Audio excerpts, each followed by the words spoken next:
Assalamualaikum warahmatullahi wabarakatuh.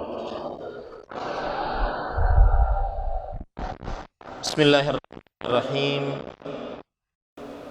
Innal hamdalillah nahmaduhu wa nasta'inuhu wa nastaghfiruh wa na'udzu billahi min shururi anfusina man yudlil fala hadiya lahu wa ashhadu an la ilaha illallah wahdahu la syarika lahu wa ashhadu anna Muhammadan abduhu wa rasuluh. Ya ayyuhalladzina amanu taqullaha haqqa tuqatih wa la tamutunna illa wa antum muslimun. Ya ayyuhan nasu taqu rabbakumul ladzi khalaqakum min nafsin wahidah minha zawjaha wa batha minhuma rijalan katsiran wa nisaa'a wattaqullaha alladzi tasaaluna bihi wal arham innallaha kana 'alaykum raqiba.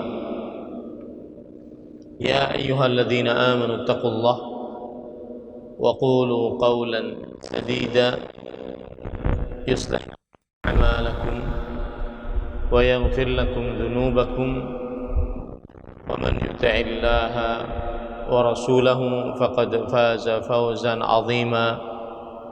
Amma ba'd, fa inna asdaqal hadithi kitabullah wa ahsanul hadi hadi Muhammadin sallallahu alaihi wa ala alihi wa sallam wa syarrul umuri muhdatsatuha wa kullu muhdatsatin bid'ah wa kullu bid'atin dhalalah wa kullu dhalalatin finnar.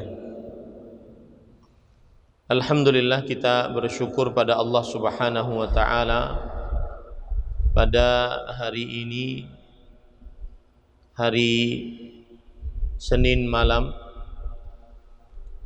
kita dimudahkan oleh Allah Subhanahu wa taala untuk kembali duduk bersama di dalam kajian Islam ilmiah intensif Ad-Daurah Asy-Syar'iyyah dengan tema meraih berkah Ramadan 1442 Hijriah.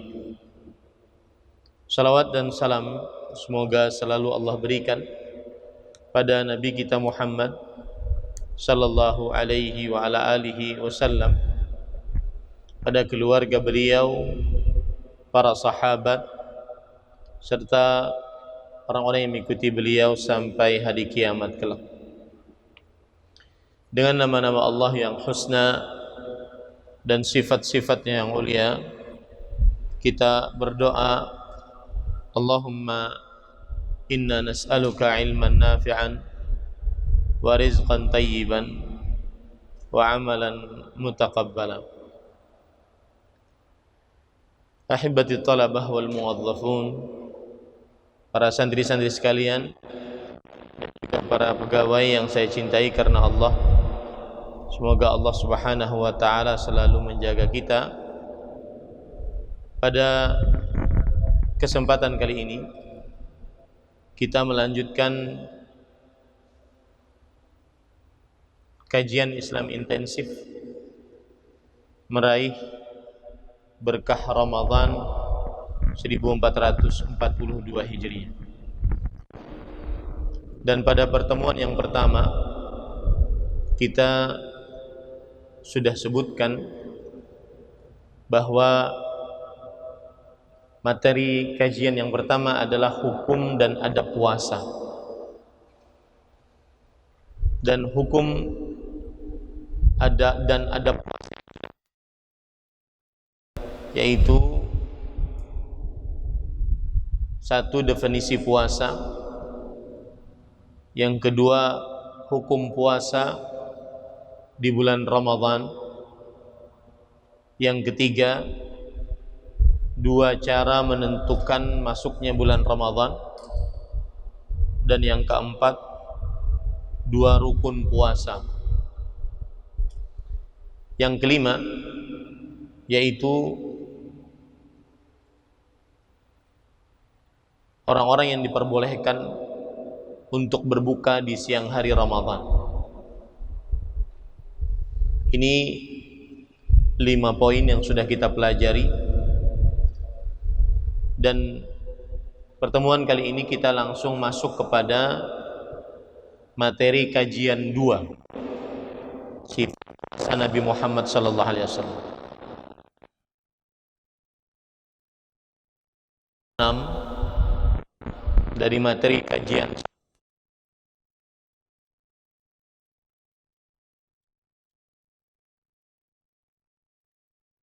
juga.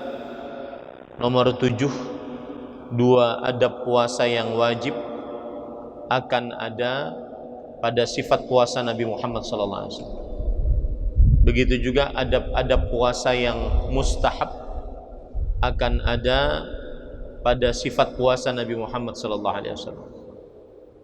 Begitu juga nomor 9, hal-hal yang diharamkan ketika berpuasa akan ada pada sifat puasa Nabi Muhammad sallallahu alaihi wasallam. Kemudian begitu juga 10 hal-hal yang dimubahkan ketika berpuasa akan ada pada sifat puasa Nabi Muhammad sallallahu alaihi wa ala alihi wasallam.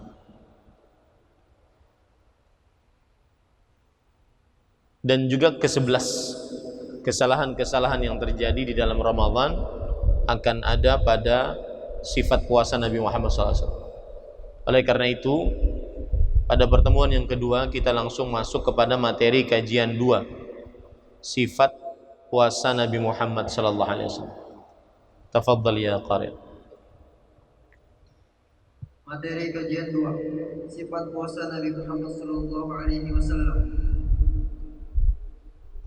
Pertama, menentukan masuknya bulan Ramadan dengan 2 cara.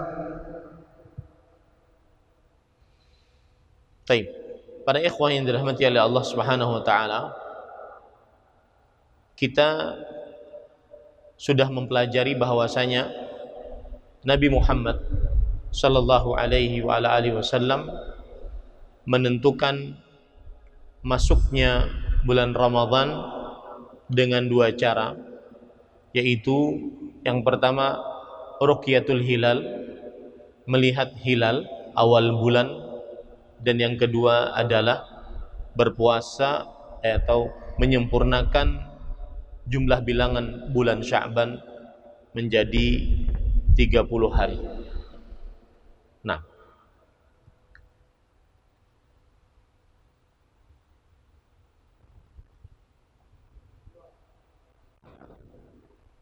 kedua, jika melihat hilal membaca doa, Allahumma ahillahu alaina bil yumni wal imani was salamati wal islami ya rabbi wa rabbukallah.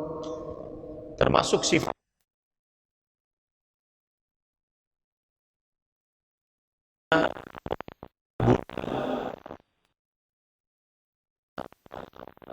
maka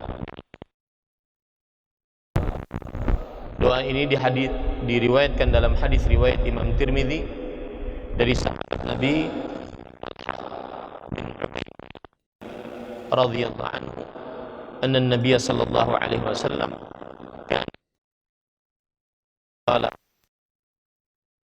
alaina bil yumni wal imani was salamati wal islam rabbi wa rabbukallah, yang artinya wahai Allah, adalah Nabi Muhammad SAW jika melihat hilal itu awal bulan sabit ada di awal bulan, itu namanya hilal, dan dia sallallahu alaihi wasallam jika melihat hilal, ahillahu alaina, masukkan bulan ini kepada kami, bil yumni, dengan kenyamanan, wal iman, dan keimanan, wassalamah, dan keselamatan, wal islam, dan dalam agama Islam, rabbi wa rabbukallah, Tuhanku dan Tuhanmu wahai bulan adalah Allah Subhanahu wa ta'ala. Jadi para santri hendaknya menghafal doa ini, Allahumma ahillahu alaina bil yumni wal iman wassalamati wal islam rabbi wa rabbukallah. Nah,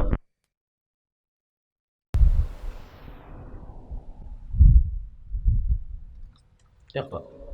Ketiga, jika masuk bulan Ramadan, memberikan kabar gembira kepada para sahabatnya radhiyallahu anhu. Nabi Muhammad sallallahu alaihi wasallam jika memasuki bulan Ramadan, maka beliau memberikan tarhib dan tabsyir, kabar gembira kepada para sahabatnya. Hal ini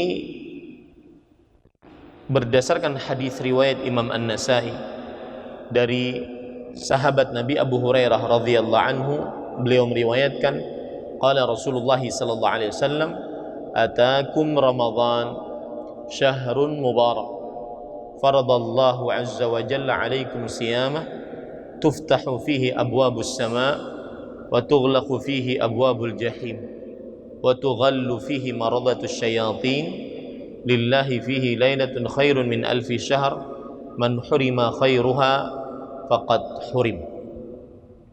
Telah datang kepada kalian bulan Ramadan, menyambut Ramadan dan syir, menyampaikan kabar gembira. Maka boleh kita membuat status, entah itu di WhatsApp, di media sosial, di mana saja. Kita buat selamat datang Ramadan penuh berkah 1442 Hijriah. Semoga Allah memudahkan kita untuk beramal ibadah. Sebarkan itu di awal-awal bulan Ramadan. Ini termasuk sunnah Rasul sallallahu alaihi wasallam. Selamat datang Ramadan.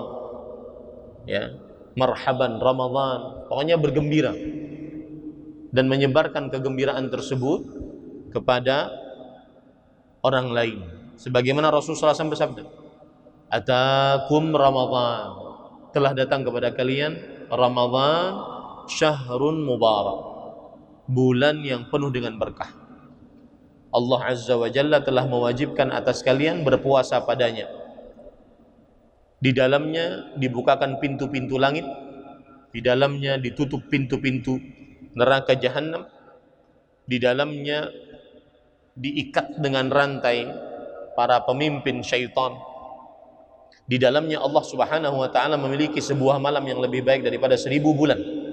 Siapa yang diharamkan tidak mendapatkan Lailatul Qadar, maka sungguh dia diharamkan dari seluruh kebaikan.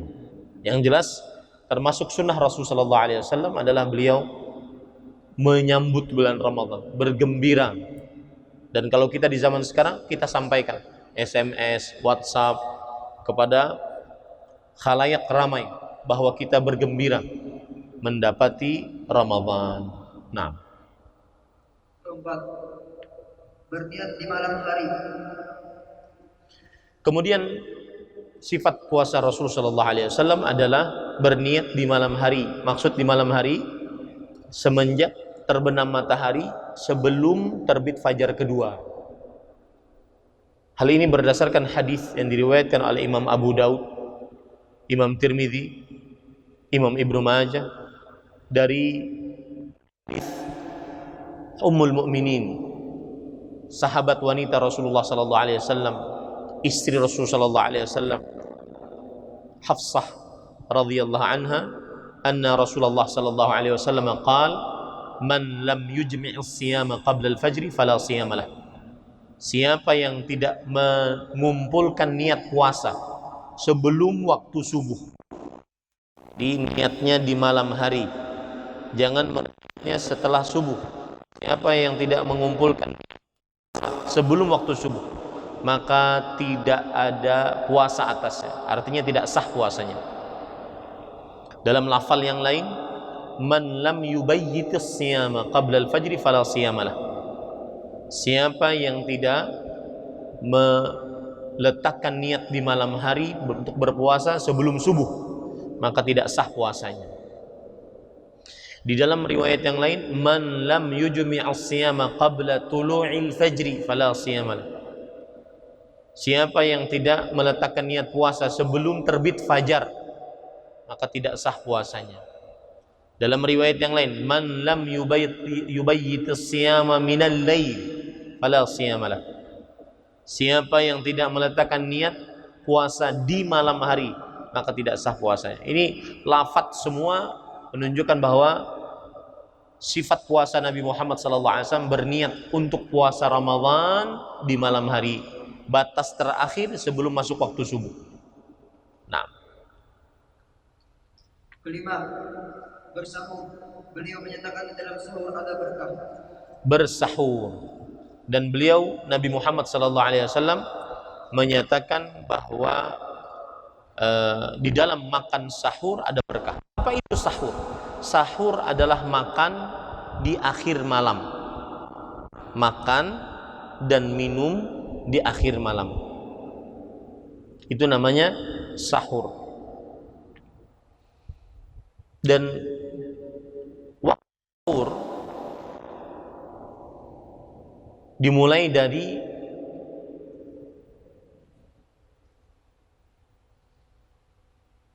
sepertiga malam terakhir sampai sebelum terbit fajar. Waktu sahur dimulai dari sepertiga malam terakhir sampai sebelum fajar. Dalil yang menunjukkan akan hal ini adalah ayat Al-Quran surah Al-Baqarah ayat 187. Allah Subhanahu wa ta'ala berfirman, wa kulu washrabu hatta yatabayyana lakumul khaytul abyadu minal khaytil aswadi minal fajr. Makanlah, minumlah sampai jelas bagi kalian benang putih dari benang hitam, yaitu masuk waktu fajar. Dan Nabi Muhammad SAW menjelaskan apa itu benang putih, apa itu. Hadis riwayat Bukhari dan Muslim, Rasulullah SAW bersabda, innama dzalika sawadul lail wa bayadun nahar. Yang dimaksud dengan benang hitam adalah gelapnya malam, dan yang dimaksud dengan benang putih adalah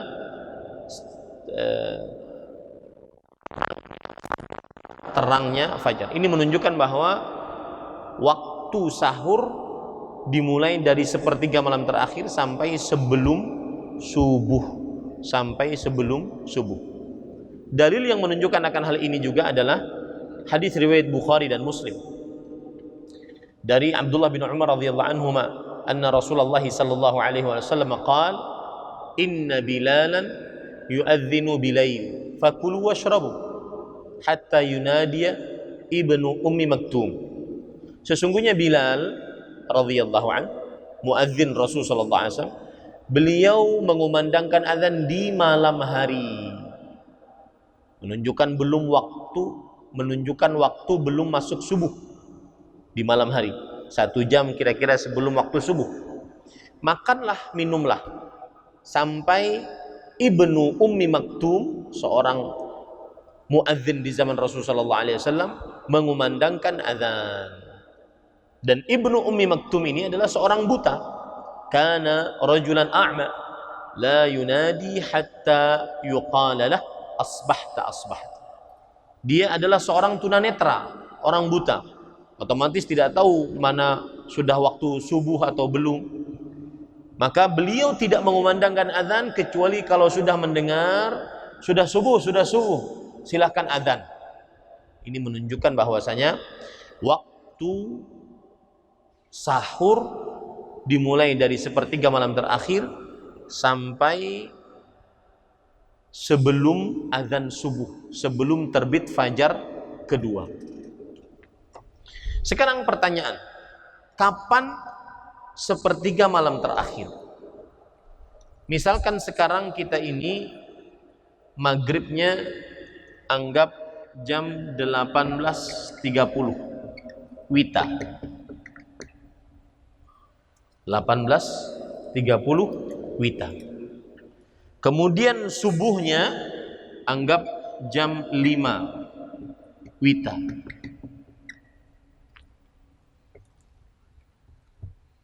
12, 1, 2, 3, 4, 5, 6, 7, 8, 9, 10, 11. Maghribnya di sini. Kita hitung. 1, 2, 3, 4, 5, 6, 7, 8, 9, 10, 11. 10 jam 30 menit antara maghrib dengan subuh. Maka 10 jam 30 menit kita bagi 3. Kita bagi 3. Berarti kalau dibagi 3 berapa jam? 10 jam bagi 3. Hah? 3 jam 30 menit. Sahih? Hah? 3 jam 20 menit. Anggap 3 jam 30 menit. 1, 2, 3. Berarti sampai sini pertengahan malam pertama. Kemudian 1, 2, 3. Sampai sini pertengahan malam kedua. Berarti sahur dari mulai pertengahan malam ketiga. Karena kita katakan tadi sepertiga malam terakhir. Inilah waktu sahur dari setengah 2 sampai jam 5. Sesuai dengan jadwal sholat. Sesuai dengan jadwal sholat maghrib dan isya. Yang jelas kalian sudah bisa menghitung bagaimana sepertiga malam terakhir. Cara menghitungnya bagaimana? Dihitung dari mulai maghrib sampai subuh. Habis itu jumlah hitungannya dibagi menjadi 3, baru setelah itu dibagi menjadi 3. Kalau hitungan seperti ini berarti jam 10 malam pertama, dari jam 10 sampai setengah 2 pagi ini adalah sepertiga malam kedua, dari setengah 2 pagi sampai jam 5 sepertiga malam ketiga. Waktu bersahur berarti dari mulai sini kira-kira sampai jam 5, dari jam 2 sampai jam 5. Dan berhenti sahur sampai azan subuh. Jika sudah azan subuh, maka tidak diperbolehkan lagi untuk bersahur. Nah, tadi disebutkan bersahur, sifat puasa Rasulullah SAW bersahur. Beliau menyatakan di dalamnya ada berkah.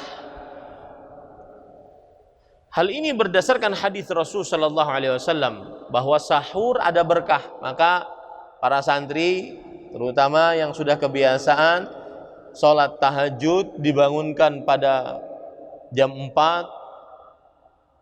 maka jangan sampai malas untuk bersahur. Karena di dalam sahur ada berkah. Berkah itu maknanya 2. Yang pertama, subutul khairi wa dawamuhu. Kebaikan yang tetap dan terus menerus. Itu arti berkah. Sebagaimana disebutkan oleh Allah Subhanahu wa taala di dalam Al-Qur'an, wa awrathna, dan kami wariskan masyariqal ardi wa magharibaha allati barakna haulaha.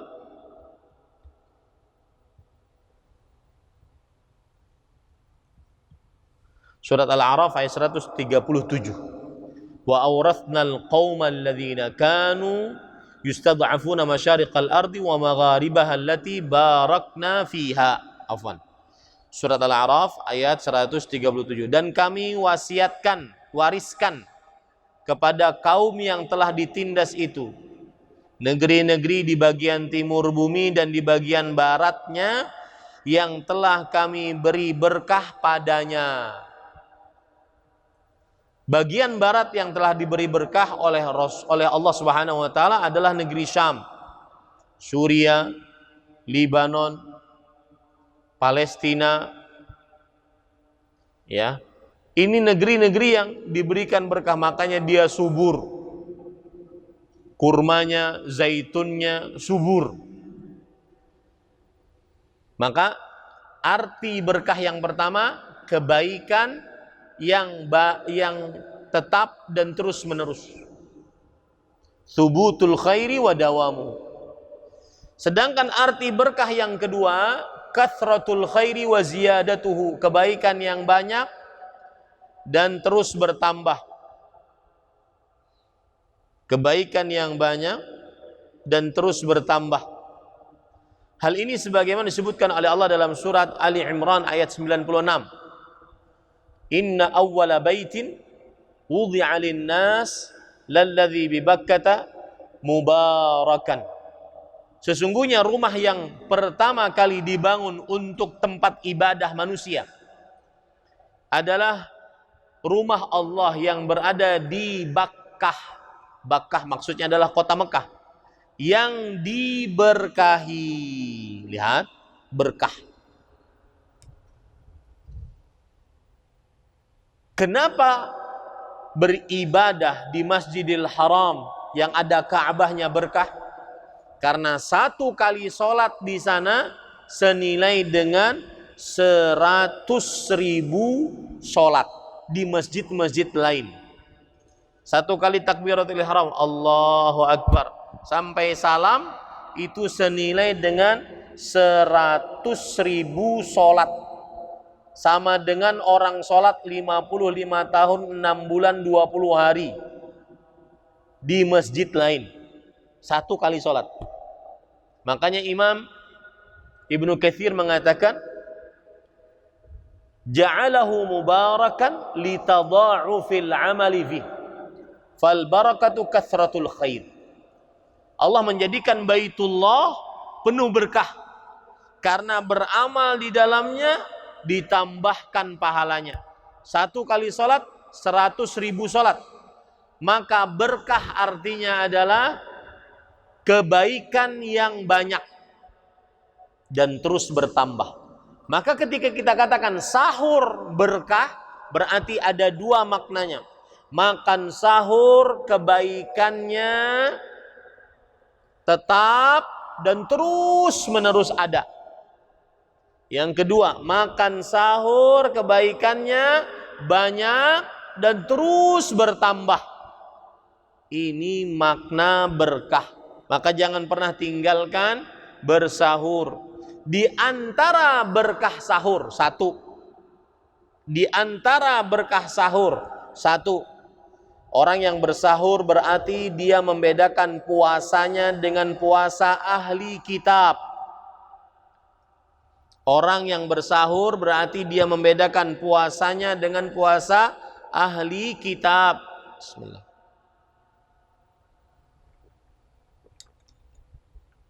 Orang yang bersahur berarti dia membedakan antara puasanya dengan puasa ahli kitab. Beda puasa orang Muslim dengan orang Nasrani Yahudi dengan sahur. Berdasarkan hadis riwayat Imam Muslim dari Amr bin As radhiyallahu an, anna Rasul sallallahu alaihi wasallam qaal, faslu ma baina siyamina wa siyami ahli alkitab akalatas sahur.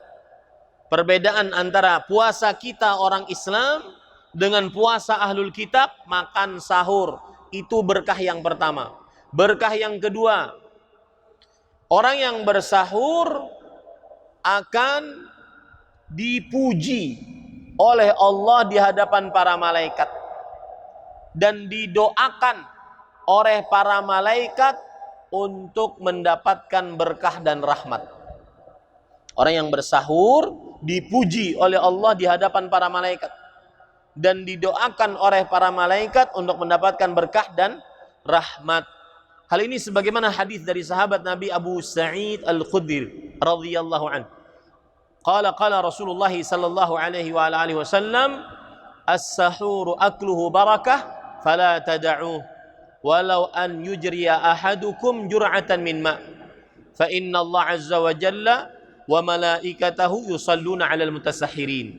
Makan sahur itu berkah, jangan kalian tinggalkan. Lihat, malah sampai dilarang oleh Rasulullah SAW. Walaupun hanya meminum seteguk air. Sesungguhnya Allah Subhanahu wa taala dan para malaikatnya akan bersolawat atas orang-orang yang bersahur. Dan yang dimaksud Allah bersalawat kepada hambanya, maksudnya adalah Allah memuji hamba tersebut di hadapan para malaikat. Dan maksud malaikat bersalawat atas seorang hamba adalah para malaikat mendoakan hamba tersebut mendapatkan ampunan, rahmat, dan berkah. Kemudian termasuk daripada bersahur, keberkahannya adalah dia berarti menggunakan waktu sepertiga malam terakhir, waktu mustajab untuk berdoa. Berkahnya sahur, dia dapat menggunakan waktu sepertiga malam terakhir untuk berdoa. Berkah sahur yang ketiga, dia menggunakan waktu sepertiga malam terakhir, waktu mustajab untuk berdoa. Nah.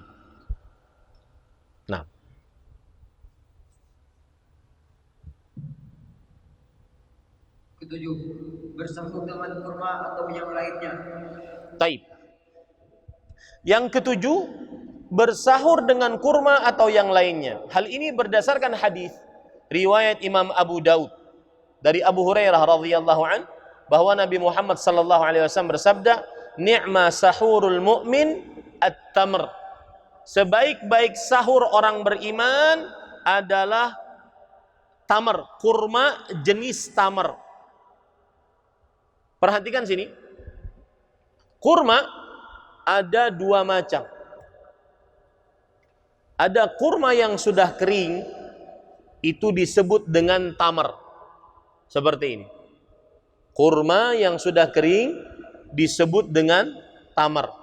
Ini bagus untuk bersahur.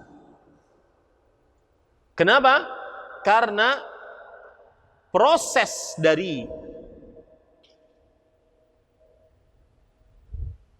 pencernaan kita akan lambat untuk memproduksi kurma tamar. Jadi seseorang yang berpuasa masih kuat sampai siangnya karena masih ada tamarnya, karena dia keras. Kurmanya kering. Kurma ada yang matang, kemudian setelah matang dia mengering. Mengering itu namanya tamar di dalam bahasa Arab. Ya, di dalam bahasa Arab tamar. Nah, atau yang lainnya, boleh dengan air, boleh dengan nasi, boleh dengan kolak, boleh dengan bakso, boleh dengan nasi goreng, apa saja boleh. Ya, Rasul sallallahu alaihi wasallam bersabda, "Walau an yujri'a ahadukum jur'atan min ma." Walaupun salah seorang di antara kalian hanya meneguk setegukan air, yang penting bersahur, jangan ditinggalkan. Nah. Nah, Iqra. Bersahur dekat dengan waktu azan subuh. Bersahur dekat dengan waktu azan subuh. Ini kelewatan tadi. Ya. Kita katakan tadi misalkan sahur misalkan azan subuh jam 5. Misalkan. Maka bersahurlah dekat waktu jam 5. Setengah 5, jam 5 kurang seperempat. Ya. Saya biasanya bersahur jam 5 kurang 10 menit atau 15 menit sebelum azan. Biar sampai jam 9 pagi masih kenyang. Sampai jam 10 pagi masih kenyang. Karena dekat sahurnya. Jangan tengah malam. Itu bukan sahur, itu makan malam. Ya. Dan Rasulullah SAW bersahur dekat waktu azan subuh. Perhatikan hadis berikut riwayat Bukhari dan Muslim. Dari Anas bin Malik radhiyallahu anhu, beliau bercerita, anna Zaid bin Thabit radhiyallahu anhu haddatsa. Ada seorang maula Rasulullah SAW, Zaid bin Thabit, salah satu orang yang sangat dicintai oleh Rasulullah SAW, dan berkulit hitam. Berkulit hitam. Makanya saya katakan Islam itu tidak mengenal warna kulit. Mau putih, mau hitam, mau merah, mau coklat, mau pink. Ya. Bukan ukuran seseorang masuk surga. Lihat, orang yang dicintai oleh Rasulullah SAW kulitnya hitam. Zaid bin Thabit. Zaid bin Thabit bercerita, annahum tasahharu ma'an Nabi sallallahu alaihi wasallam, bahwasanya beliau pernah bersahur bersama Rasulullah SAW. Tsumma qamu ila shalah. Setelah selesai sahur, langsung diiqamahkan salat, langsung mendirikan salat, maksud saya, langsung azan. Lalu Anas bin Malik bercerita, kam bainahuma, berapa jarak antara makan sahur kalian dengan diazankan salat subuh?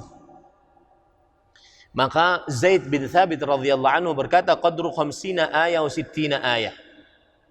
Sekitar 50 sampai 60 ayat. Coba saya buka mushaf.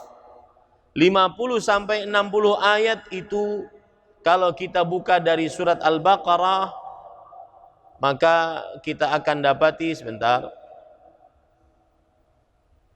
50 sampai 60 ayat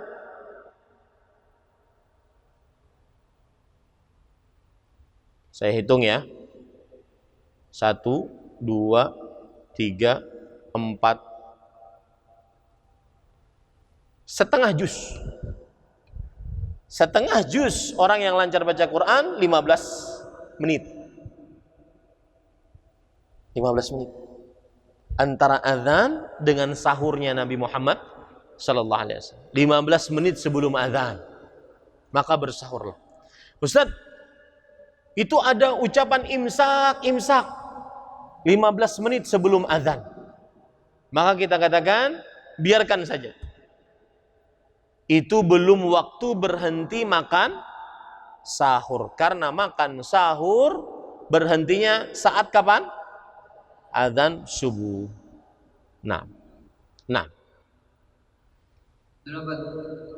Mendapati azan subuh dalam keadaan junub dan tetap berpuasa. Maksudnya begini. Ketika beliau dikumandangkan azan subuh, beliau dalam keadaan junub, entah bermimpi ataupun bergaul dengan istrinya. Belum mandi subuh, belum mandi junub, tetapi sudah azan subuh. Maka sahkah puasanya? Jawabannya iya. Dan itu yang terjadi pada diri Rasulullah sallallahu alaihi wasallam. Azan subuh berkumandang, beliau masih dalam keadaan junub, belum mandi junub, tetapi beliau tetap berpuasa. Beliau mandi, sholat subuh, dan melaksanakan puasa wajibnya. Hal ini berdasarkan hadis riwayat Bukhari dan Muslim dari Aisyah radhiyallahu anha dan Ummu Salamah radhiyallahu anha, Ummul Mukminin, zaujin Nabi sallallahu alaihi wasallam. Dua-duanya istri Nabi Muhammad sallallahu alaihi wasallam, ibundanya orang beriman. Mereka berdua menceritakan anna Rasulullah sallallahu alaihi wasallam yudrikuhul fajru junuban fi Ramadan min ghairi hulumin fayaghtasil wa yasum. Adalah Nabi Muhammad sallallahu alaihi wasallam mendapati waktu subuh, azan subuh, dalam keadaan junub di bulan Ramadan, bukan karena mimpi junubnya, tetapi karena bergaul dengan istrinya, berjimak dengan istrinya. Lalu beliau mandi dan berpuasa. Ini sifat puasa Rasulullah SAW. Meskipun azan dan orang belum mandi junub, maka sah puasanya. Tentunya kalau mau sholat subuh, dia mandi junub dulu baru sholat subuh. Tetapi puasanya sah. Fahim tuh? Nah, lanjut. 9. Melakukan madmadah dan istinsyak ketika berwudu saat berpuasa. Lihat, Nabi Muhammad SAW meskipun berpuasa, beliau melakukan madmadah. Apa itu madmadah? Berkumur-kumur. Meskipun puasa. Saat berwudu beliau berkumur-kumur. Tentunya jangan ditegak airnya, ya, dikeluarkan. Dan melakukan istinsyak. Apa istinsyak? Memasukkan air ke hidung. Kemudian istinthar dan mengeluarkannya. Bedanya antara puasa dengan tidak puasa, kalau puasa jangan dalam-dalam. Waktu berkumur-kumurnya dan waktu memasukkan air ke hidungnya. Jangan dalam-dalam. Kita kan masukkan air ke hidung. Ambil air, kemudian berkumur-kumur sambil masukkan air ke hidung. Jangan dalam-dalam. Kenapa? Karena hidung termasuk saluran ke tenggorokan. Tetapi tetap dilakukan kumur-kumur dan memasukkan air ke hidung dan mengeluarkannya. Meskipun sedang apa? Berpuasa. Dalilnya hadis riwayat Imam Ahmad dari Luqaid bin Sabrah radhiyallahu an. Beliau bercerita, qultu ya Rasulullah akhbirni 'anil wudu. Wahai Rasulullah, beritahukan kepadaku tentang wudu. Maka beliau menjawab, asbighil wudu wa khallil bainal asabi' wa baligh fil istinsyaq illa an takuna sahiman. Artinya bersungguh-sungguhlah dalam berwudu. Selalah jari jemari saat berwudu. Nih, bagi yang membasuh telapak tangan, membasuh tangan dari mulai telapak tangan sampai siku, di sela-sela jari jemarinya. Kemudian juga bagi yang membasuh jari jemari kaki, di sela-sela jari jemarinya dengan ini, ya, kaki kanan, kaki kiri. Dan bersungguh-sungguhlah beristinsyak. Apa arti istinsyak? Memasukkan air ke hidung. Illa an takuna shaiman, kecuali dalam keadaan puasa. Artinya puasa tetap memasukkan air ke hidung, tapi jangan dalam-dalam. Nah. 10. Bersiwak ketika berpuasa. Diperbolehkan untuk bersiwak ketika berpuasa. Imam Bukhari dalam kitabnya Sahih Bukhari, beliau mengatakan babu siwakir rutab wal yabis lisaim qab. Artinya bab bolehnya bersiwak, baik itu siwaknya basah atau siwak yang kering bagi orang yang berpuasa. Dan disebutkan oleh Imam Bukhari sebuah riwayat, perkataan dari Amir bin Rabi'ah radhiyallahu anhu. Beliau berkata, ra'aitun nabiyya sallallahu alaihi wa alihi wasallam yastaq wa huwa shaim ma la uhsi wa la u'ad. Aku pernah melihat Rasul sallallahu alaihi wasallam bersiwak dalam keadaan beliau sedang berpuasa. Sering aku lihat, tidak pernah bisa tidak bisa dihitung aku melihatnya. Ini menunjukkan bahwa meskipun berpuasa boleh bersiwak. Siwak adalah membersihkan gigi dan mulut dengan kayu arak. Dengan kayu arak. Ya. Nah, nanti kalau seandainya kita katakan sikat gigi, bagaimana? Nah, nanti kita bahas. Atau sekarang kalau seandainya ditanya, saya akan jawab. Tetapi sifat puasa Rasulullah SAW seperti itu. Sikat gigi, pasta gigi, bagaimana? Kalau ditanya saya jawab. Kalau tidak, nanti akan ada permasalahan yang kita bahas di sini, termasuk materi kajian Islam intensif. Naam. Adzan, silahkan adzan dulu. Man yuadzin? Asri aja. Baik. Lanjut. 11. Menjaga salat berjamaah ketika puasa. Nah, para ikhwan yang dirahmati oleh Allah, coba perhatikan kalian materi kajian 01 nomor 7. Apa di situ disebutkan? Materi kajian 01 nomor 7. 2 adab puasa yang wajib. 2 adab puasa yang wajib. Nah, 2 adab yang puasa yang wajib ini yaitu 1, menjaga atau mendirikan sholat 5 waktu. Yang kedua, bagi laki-laki mengerjakannya di masjid, terutama dalam keadaan normal, bukan pandemi COVID-19. Saya ulangi, 2 adab puasa yang wajib di sini adalah mengerjakan sholat 5 waktu. Kemudian yang kedua, mengerjakan sholat 5 waktu tersebut di mana? Di masjid. terutama dalam keadaan normal. Taib. Apa dalil bahwasanya ada puasa yang wajib adalah mendirikan sholat 5 waktu? Karena orang yang tidak sholat 5 waktu, pendapat yang lebih kuat adalah tidak sah puasanya. Yang tidak sholat 5 waktu dia kafir. Dan orang kafir tidak sah amal ibadahnya. Bukan hanya sekedar puasa, tetapi seluruh amal ibadahnya tidak sah. Dalil yang menunjukkan akan hal ini adalah hadis riwayat Muslim dari Jabir bin Abdullah radhiyallahu anhu, Rasulullah sallallahu alaihi wasallam bersabda, "Bainar rajuli wasyirki wal kufri tarkus shalah." Jarak antara seseorang, perhatikan ini seseorang dengan kesyirikan dan kekufuran adalah meninggalkan sholat. Kalau sudah tidak sholat, maka tidak ada jarak antara seseorang dengan kesyirikan dan kekufuran. Sama dia. Dalam hadis riwayat Imam Tirmidzi dari Abdullah bin Buraidah, dari Buraidah al-Husayb radhiyallahu anhu, Rasulullah sallallahu alaihi wasallam bersabda, "Al-'ahdu alladhi bainana wa bainahumus shalah, faman tarakaha faqad kafar." Perjanjian antara kami orang Islam dengan mereka orang kafir adalah perihal sholat. Siapa yang meninggalkan sholat maka sungguh dia telah kafir. Hadis tentang kafirnya orang yang meninggalkan sholat seperti matahari di siang bolong, jelas, terang. Dan orang kafir tidak sah amal ibadahnya. Maka kalau seandainya ada orang puasa tapi tidak sholat 5 waktu, tidak sah puasanya.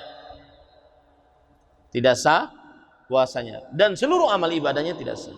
Karena dia kafir. Kalau tidak sholat sama sekali. Ya, kalau tidak sholat sama sekali. Adab yang kedua, mengerjakan sholat 5 waktu tersebut di masjid bagi laki-laki. Terutama jika keadaan aman, sehat, masjidnya menjaga protokoler kesehatan. Dan saya ingin umumkan kepada kalian, bulan Ramadan nanti Masjid Umar bin Khattab insya Allah akan dibuka untuk umum, baik sholat 5 waktu, sholat Jumat ataupun sholat tarawih. Maka silahkan kalian boleh tarawih di sini, tapi habis itu pulang, nggak boleh ke kamar. Ya, 6. Lanjut. 12. Mencium dan mencukup istrinya ketika berpuasa. Nah, perhatikan kalian pada materi kajian 01, yaitu nomor 10, hal-hal yang dimubahkan ketika berpuasa.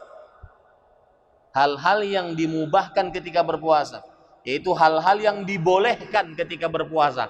Termasuk di dalamnya ini yang kita baca sekarang ini, yaitu Nabi Muhammad SAW beliau mencium, mencumbu, memeluk istrinya saat berpuasa. Oh boleh Ustaz? Boleh bagi yang punya istri, dengan syarat dia tahan menjaga syahwat. Jangan sampai, mohon maaf, keluar syahwatnya. Hal ini berdasarkan hadis riwayat Imam Bukhari dan Muslim dari Aisyah radhiyallahu anha. Beliau bercerita, anna Rasulullah sallallahu alaihi wasallam kana yuqabbiluha wa huwa sha'im. Adalah Rasulullah sallallahu alaihi wasallam, beliau sering memeluk Aisyah saat dalam keadaan beliau sedang berpuasa. Dalam riwayat yang lain, yuqabbilu fi syahri shaum. Beliau mencium Aisyah saat bulan Ramadan di siang hari. Dalam riwayat yang lain, karena Nabi SAW yuqabbilu fi Ramadan wa huwa sha'im. Beliau sering mencium Aisyah saat bulan Ramadan dalam keadaan berpuasa. Intinya, jika suami istri bermesraan, asal dia bisa menjaga syahwatnya, maka diperbolehkan. Ini termasuk hal yang dimubahkan saat berpuasa. Nah, 13. Menjauhi seluruh yang membatalkan puasa.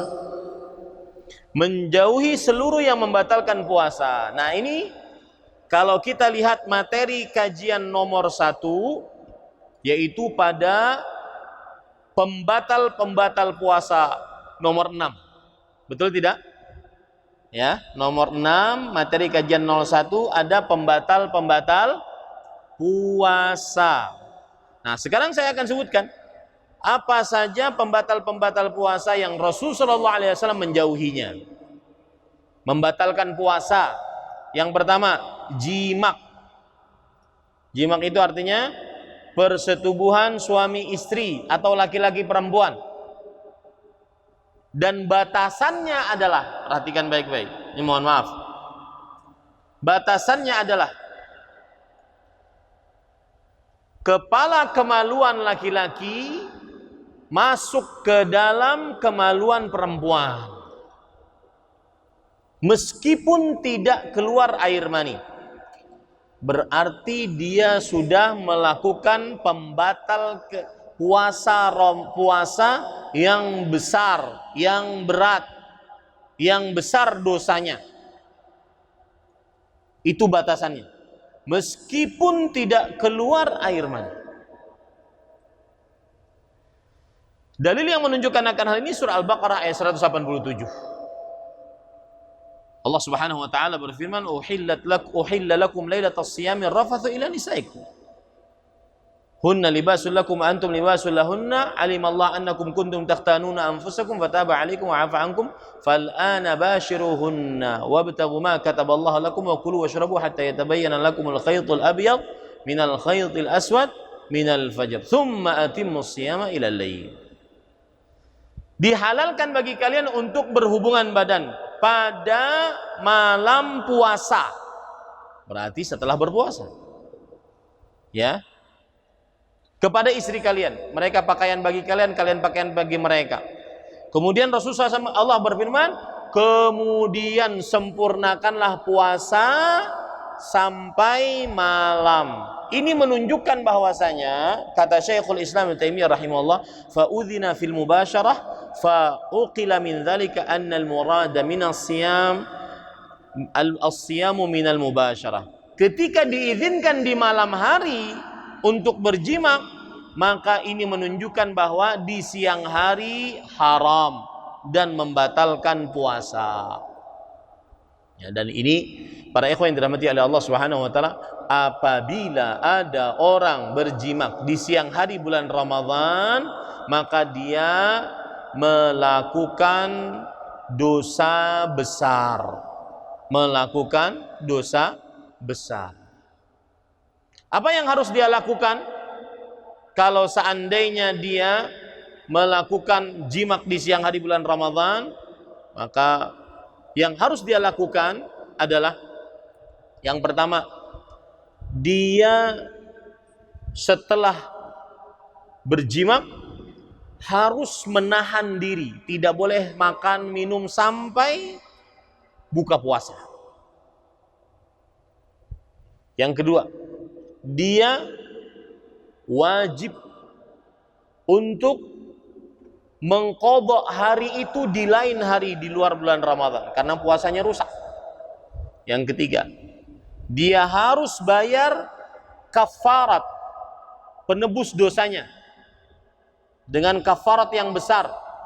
Yang pertama, memerdekakan budak. Kalau tidak mampu, berpuasa 2 bulan berturut-turut. Kalau tidak mampu, membayar sedekah kepada 60 fakir miskin. Setiap fakir miskinnya setengah sa' atau 1 kali makan kenyang. 60 fakir miskin. Yang keempat yang harus dia lakukan, dia bertaubat kepada Allah Subhanahu wa taala. Itu pembatal yang pertama. Pembatal yang kedua adalah, mohon maaf, keluar mani dengan sengaja. Baik karena nonton yang macam-macam, atau melakukan memaksa keluar, atau macam-macam. Keluar mani dengan sengaja. Yang ketiga, makan dan minum. Ini pembatal puasa. Sebagaimana dalam surat Al-Baqarah ayat 187 tadi. Yang keempat, yang semakna dengan makan dan minum.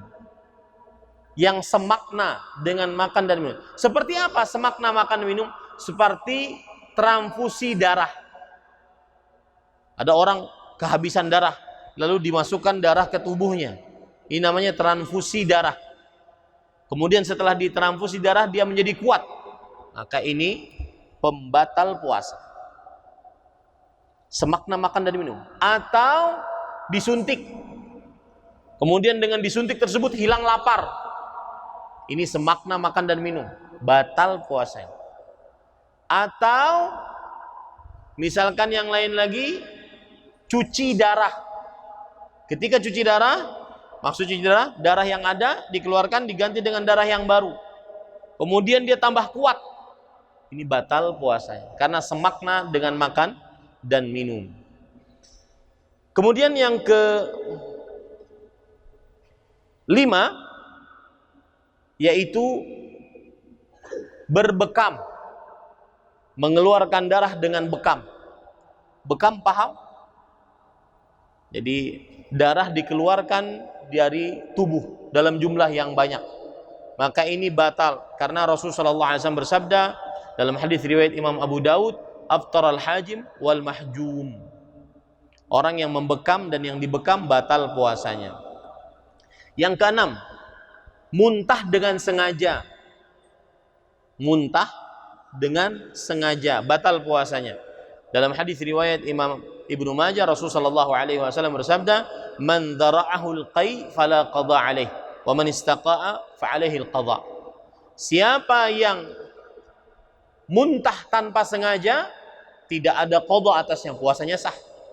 Tetapi siapa yang memuntahkan dengan sengaja dirinya, maka batal puasanya, wajib qada atasnya. Yang ketujuh, keluar darah haid dan nifas dari wanita, batal puasanya. Hal ini berdasarkan hadis Rasulullah SAW, riwayat Bukhari dari Abu Sa'id Al-Khudri radhiyallahu anhu. Nabi Muhammad SAW bersabda, "Alaysa idza hadat lam tusalli wa lam tasum." Bukankah wanita kalau tidak puasa, kalau haid maka tidak sholat dan tidak berpuasa. Yang kedelapan, berniat berbuka. Niat dalam hati, saya buka aja deh. Batal tuh, meskipun belum makan, belum minum. Kalau sudah ada niat berbuka, batal puasanya. Meskipun belum makan, belum minum. Kenapa? Karena Rasulullah SAW bersabda, "Innamal a'malu bin niat." Amalan sesuai niatnya.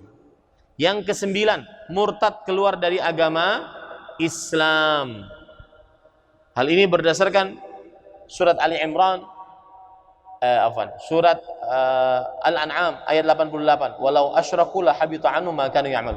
Kalau para nabi melakukan kesyirikan, murtad, keluar dari agama Islam, maka terhapus amal ibadah mereka. Kemudian, para ikhwah, sebelum kita sholat, perhatikan baik-baik.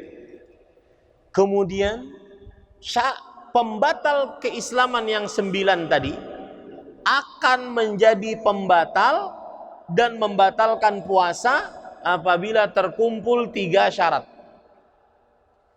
Pembatal puasa yang 9 tadi akan menjadi pembatal dan membatalkan puasa kalau terkumpul 3 syarat. Syarat yang pertama, apabila orang yang berpuasa mengetahui bahwa hal itu pembatal puasa.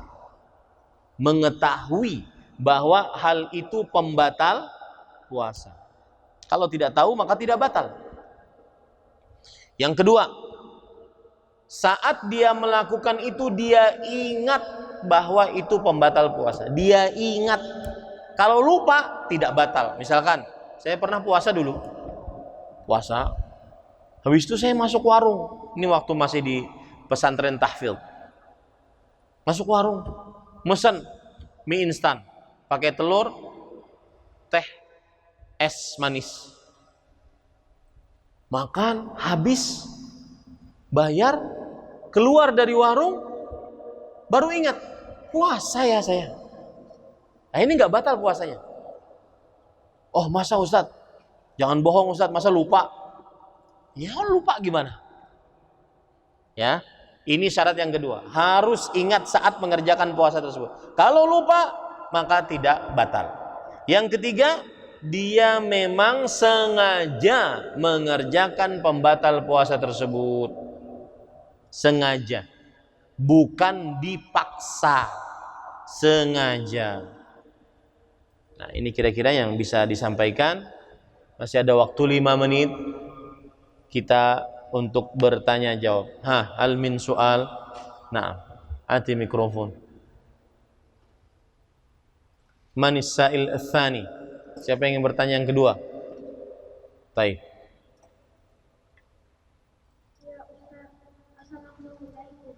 Waalaikumsalam warahmatullahi wabarakatuh. Barakallahu fiik.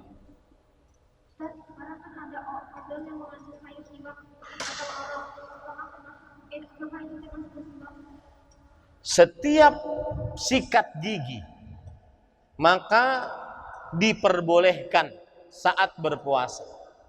Berdasarkan keumuman hadis tadi, bolehnya bersiwak saat puasa dan boleh memakai odol saat puasa bersikat gigi, meskipun pagi atau siang atau mau buka, boleh. Asalkan jangan sampai terasa di tenggorokan, hanya di depan-depannya saja. Kalau terasa di tenggorokan, maka dimakruhkan. Wallahu a'lam. Baik odolnya mereknya siwak atau bukan siwak. Ya, wallahu a'lam. Nah. Bisa ilun akhar.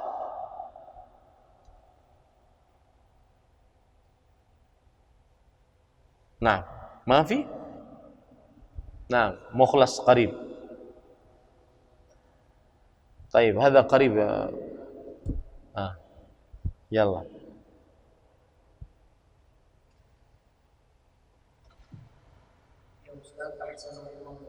بارك الله فيك.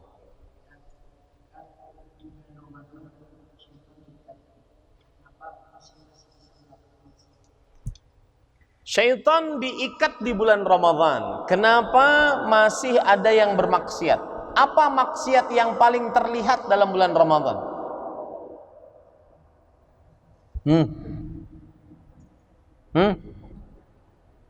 Apa? Apa rekan? Banyak yang tidak berpuasa. Itu maksiat paling jelas dalam bulan Ramadan. Muslim tidak puasa dalam bulan Ramadan. Padahal kan katanya setannya diikat dengan rantai. Maka jawabannya banyak. Satu, yang diikat cuma pemimpinnya. Ya, tentaranya masih tidak diikat. Karena hadisnya seperti itu. Wa tughallu maradatus syayatin. Dan diikat pemimpin-pemimpin setan. Satu. Yang kedua, manusia berbuat maksiat bukan karena hanya bisikan syaitan, tetapi juga karena hawa nafsu. Innan nafsa la ammaratun bisu. Sesungguhnya jiwa ini, hawa nafsu ini memerintahkan kepada keburukan. Jadi ada orang bermaksiat bukan hanya karena gangguan syaitan, dia setannya. Ya, dia iblisnya. Paham? Ini yang kedua. Yang ketiga, manusia tidak perlu syaitan untuk diganggu sehingga dia bermaksiat. Tetapi dia dengan kebiasaan bisa bermaksiat. Kebiasaannya bermaksiat akhirnya sudah menjadi biasa dia bermaksiat. Wallahu a'lam. Adapun jawaban yang keempat adalah bahwa maksud secara makna bahwa setan diikat dengan rantai di bulan Ramadan itu tadullu 'alal isyarah min taqlilil 'asin fi Ramadan. Secara maknawi bahwa itu menunjukkan sedikitnya orang yang bermaksiat di bulan Ramadan. Bukan tidak ada, tetapi sedikitnya orang yang bermaksiat di bulan Ramadan. Dan itu terbukti banyak. sedikit yang bermaksiat. Wallahu a'lam. Nah.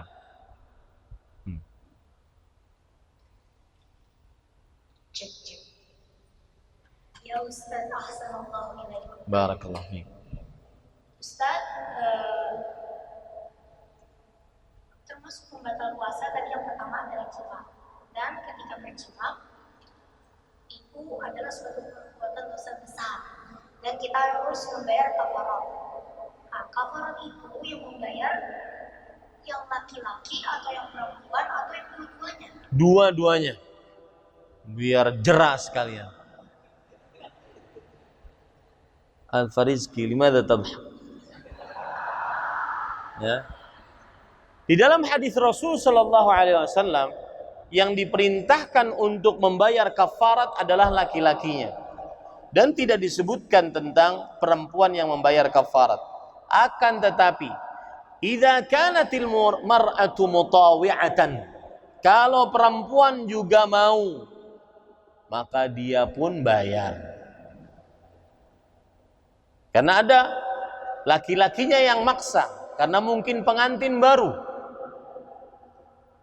Nah, kalau seandainya perempuannya juga mau, maka dia bayar juga. Wallahu a'lam. Cukup kiranya hadza wallahu a'lam. Naqtatim bi kafaratil majlis. Subhanakallah bihamdika asyhadu an la ilaha illa anta astaghfiruka wa atubu ilaik. Wassalamualaikum warahmatullahi wabarakatuh.